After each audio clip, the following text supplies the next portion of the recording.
Dis ça, tout ça, pourquoi pour ça que t'as mangé, non? Parce que t'as mangé, t'as mangé, t'as mangé. Mbaka nan baye kon sa.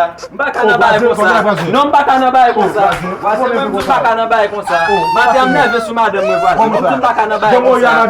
Neve voici. Tout mbaka nan baye kon sa. Oh, avant un voisin, m'pa gen problème. M'ra aller $50, m'baye madame mwen fond poule. L'aller, li bam tête, li bam pied. Li même pas pied pour là, pas de problème. Tout bagay me problème, pas de problème. Tout nan men.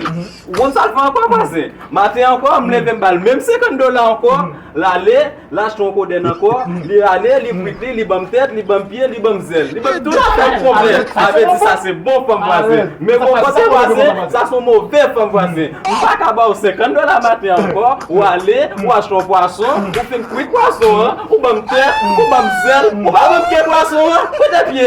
On fait changer, vas-y.